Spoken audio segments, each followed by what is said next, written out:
এই তো এটা মুচ্ছি। আচ্ছা এখন একটা একটা থালায় খেতে দিয়ে দাও গোপালকে। না মা, কেন? কারণ অনেক ঠাকুরের যদি খিদে পেয়ে যায়, নাও দুজন মিলে ভাগ করে খাবে। তুমি খেতে দিতে পারবে সবাইকে? হ্যাঁ। আচ্ছা আগে সব করে তোমাদের কষ্টতে পুজো করা হলে হবে সব সব কাজ। পুজো করলে তোমার কত কষ্ট হয় না?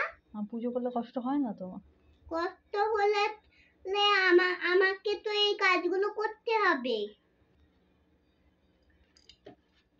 পুজো দিতে দিতে দিতে আমি একটা নকুল দানা খেয়ে নিয়েছি। ঠাকুরকে দেওয়ার আগে খেয়ে নিয়েছিস? না গো, আমি ঠাকুরকে দিয়ে খেয়ে নিয়েছি। ঠাকুরকে দিয়ে তারপর খেয়ে নিয়েছিস? হ্যাঁ। চলো কি একটা আওয়াজ করলো, ভালো করে জলে ধুই। আবার ধুচ্ছিস? আরে ভালো করে ধোয়া হয়নি। ভালো করে ধোয়া হয়নি? না, অনেকগুলো বাসন ছিল তো। অনেকগুলো বাসন আছে? আরেকটা বাসন ভালো করে ধোয়া হয়নি, আরেকটা বাসন ভালো করে ধুয়ে নি আরেকবার।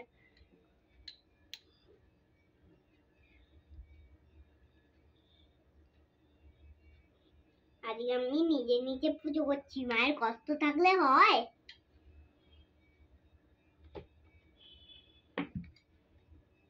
এবারে খেতে দেব। খেতে দেবে? গোপাল দাদাকে দাও। গোপাল দাদাকে একটা দিয়ে দিই। খেয়ে নেবে গোপাল দাদা। আমি গোপাল বলে রাখি আর তুমি গোপাল দাদা বলে রাখো।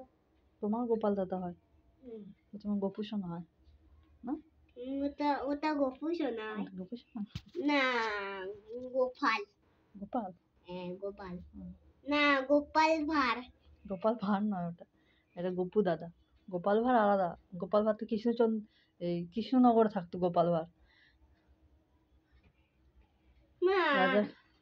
রাজা কৃষ্ণচন্দ্রের দরবারে কাজ করতো ভাঁড় হিসাবে। পড়ে যাবে, দুটো থালা এক জায়গায় হয়ে গিয়েছে, আলাদা করো। এটাই গোপালের থালা, ভুলভাল হয়ে গেছে। ওটা এখানে বাইরে বসবে না, অত বড় থালাটা পড়ে যাবে, ছোট থালাটা বাইরে করো। এটা এত বড় থালা নয়, এটা একটু বড় থালা। ছোট ওই যে থালাটা দিয়েছো, ওই যে থালাটা দিয়েছো, এটা ভোলেনাথের থালা। ভোলেনাথের থালা আর গোপালের থালা। ওটা বড় থালা। ওটা তো মা তারার পা ছিল, তো চরণটা ছিল।